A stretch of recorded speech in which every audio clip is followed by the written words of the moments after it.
Hi, welcome to Making It Happen. I'm Amanda Kaufman, and every week I am blogging and vlogging on the topics of personal performance and productivity to help you achieve your next level of performance. And that could be in career, that could be in your love life, in your family life, even just your self-growth. Being able to achieve that next level is the goal of this blog. So I'm so happy that you could join me this week. We're going to be talking about claiming your greatness.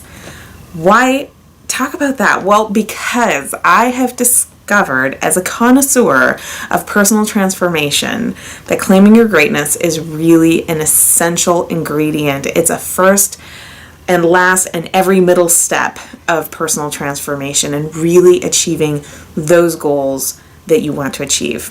So why can I even talk about this? Well, if you don't know me, I grew up in a very small, very, very remote Arctic town in Canada.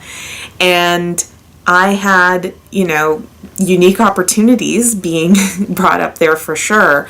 But it's not a place that you would sort of go, okay, well then logically she's going to wind up with a jet-setting lifestyle, making, a good amount of money and, having a family and it's not, I remember going to work at my summer jobs and I wore printed t-shirts and jeans and that was, normal. Everybody did that. And now, rocking a business suit and heels is kind of a different sort of a uniform and set of expectations. Anyway, I have had a lot of experience with personal transformation because I left that small town. I went and I earned a chemical engineering degree with an entrepreneurship option. And then I, had another transformation and I said, you know what, I'm going to pursue a consulting career instead of an engineering career. So, on to the next page, I moved to Calgary, Alberta, and I became a consultant there, started in technology, switched over into management and eventually strategy consulting. And that's not where it stopped. I mean, I had another big transformation. When I got married, I fell in love with a Texan. So I moved to Fort Worth. I lifted everything I had of my life up and I moved somewhere far further south than I ever possibly could have conceived. Built and set up a life here with, new friends, new career choices, my family. I became a stepmother. I'm now a mom of two. Transformation is my bag. I have done a lot of big changes, and the thing that has helped me the most has been the ability to claim my greatness way before anybody else would offer it to me. That's it. So what do I even mean by claiming my greatness? Well, claiming your greatness is a knowing and a belief that you have what it takes to figure it out and to get where you want to go. And more so, not only do you have the ability to get there, you deserve to get there if you put the work in. Okay? So that's not to say that you have to kill yourself working really, really hard. Sometimes it could be making a really smart move, showing up in the right way in the right moment, right? It doesn't have to be that tough slog, and sometimes it is the tough slog that is going to be that thing that gets you there. But knowing your greatness is knowing that you have the capacity to do what it takes to get where you are because you're already good enough. That's it. So, I think that belief has been absolutely instrumental in all of the changes that I have pursued so far. It's instrumental in the changes I am pursuing now. It's something that I have to really invest in because as simple as the idea is, the reason you need it is because it gets challenged all the time. And to be very clear, when I say claiming your greatness, I'm not talking about, self-aggrandizing, standing on a bandstand, shouting out to the world or marginalizing other people or being an egomaniacal, narcissistic jerk. It's definitely none of those things. What it is, though, is this quiet confidence, and you can think of it like an invisible shield or a bubble around your belief in yourself. And honestly, other people won't even notice it unless they bump into it, or maybe some people might even try to pop it. And so, well, I mean, pop it if you go with the bubble analogy. Claiming your greatness really will help you get there. Not just get there, but get there faster, right? If you know you can, if you know you have the tools, if you know that you have the skills that will help you get the skills that you need, even if you're missing some of the skills, that is all it takes. You just have to know you can, right? So, how do you get there, right? I mean, like, if claiming your greatness is a really new idea, how do you do that? Well, first thing you do is you have a very strong vision for where you're headed. And that doesn't have to be a super specific vision at first. It doesn't even have to be the total end. It's really picking that next stage and visualizing hard. What is it going to look like? What is it going to smell like? I always know I have a really great vision for my future if I can smell it, because I know everything about that environment. I know exactly what it's going to look like.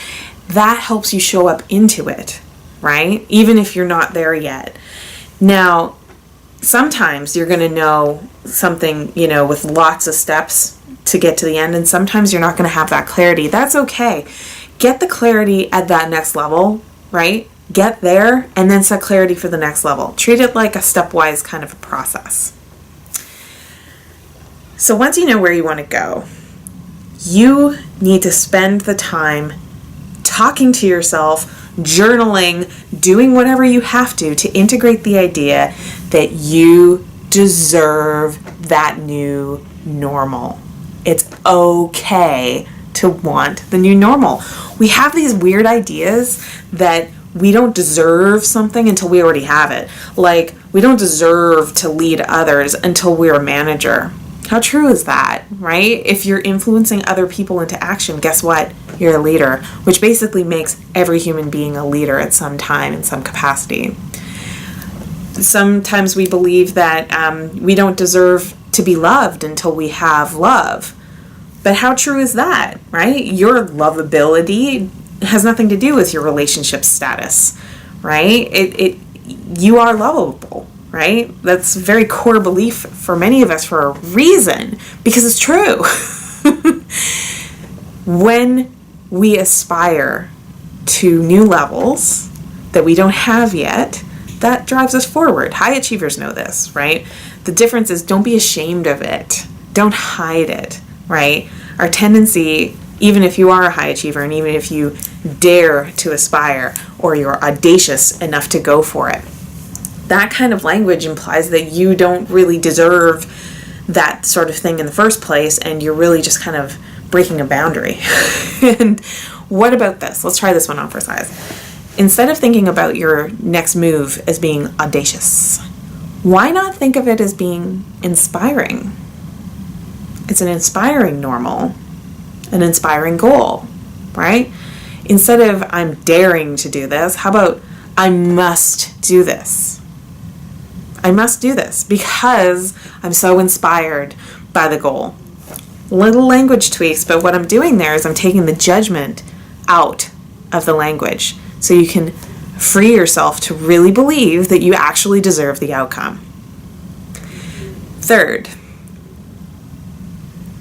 understand that claiming your greatness means directing confidence in the pursuit of the next stage. Directing confidence. Notice I didn't say having confidence. You don't have confidence. You can't go to the store and buy some confidence off the shelf, right? And you don't have confidence like you have brown hair or you have glasses, right?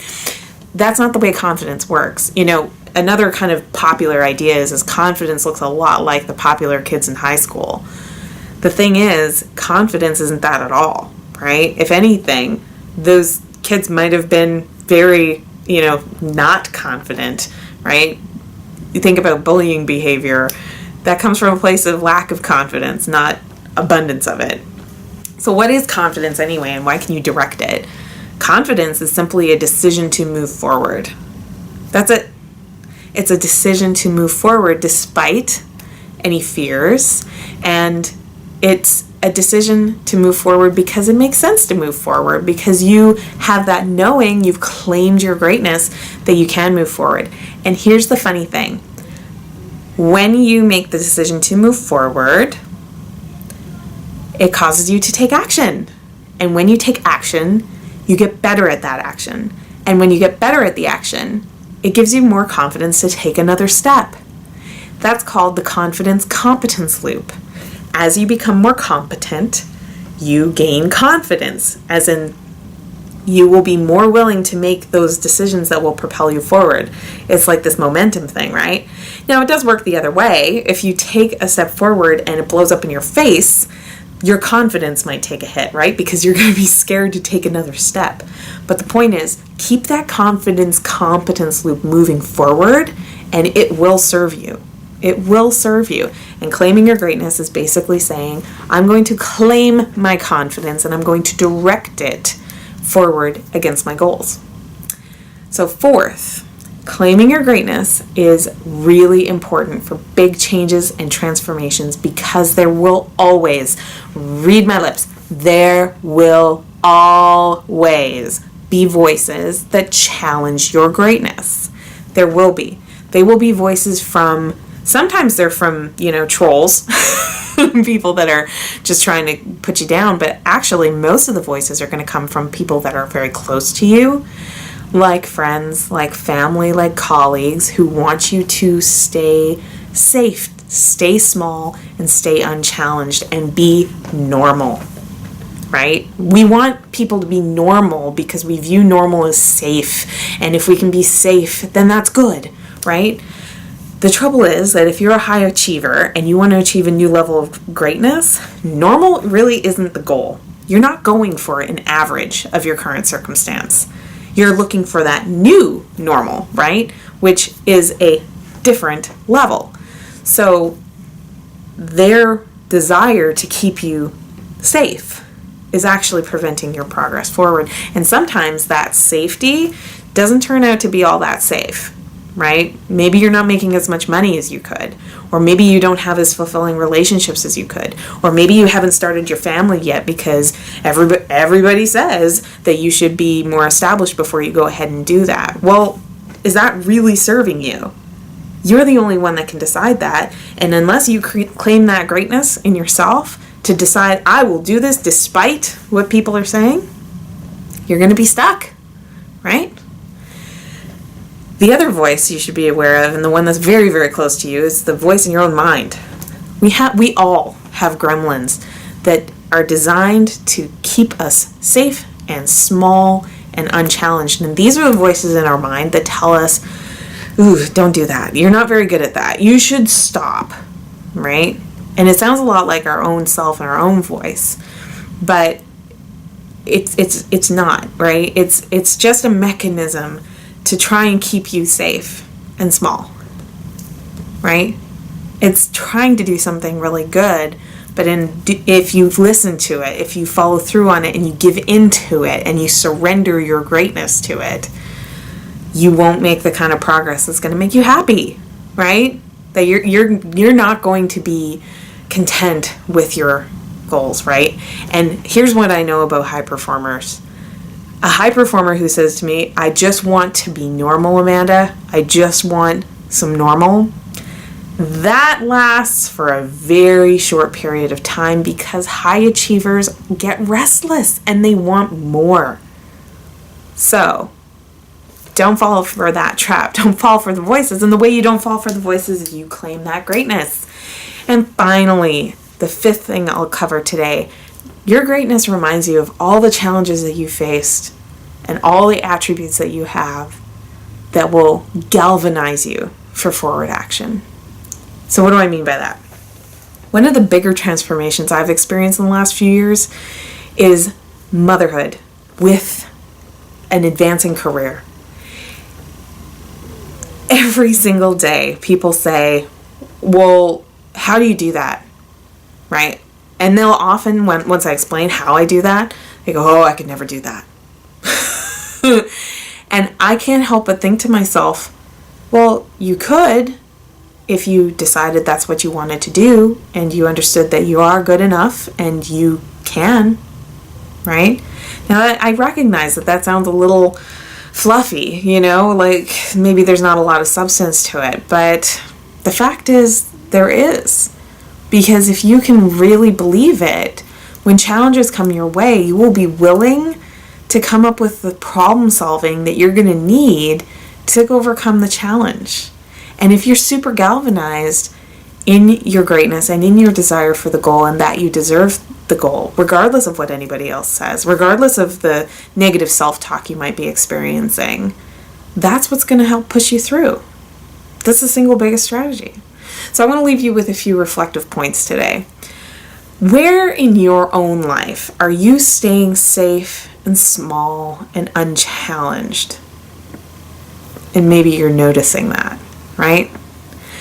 How is that affecting your outcomes? And how are you showing up because of it? And what are some things that you could be doing to claim your greatness, to maybe get outcomes that you are more content with? I hope this served you. I had a lot of fun today. I'll talk to you again next week. Please subscribe to my newsletter, forward it on to your friends. I can't wait to hear some feedback from you. Have a great week. Bye.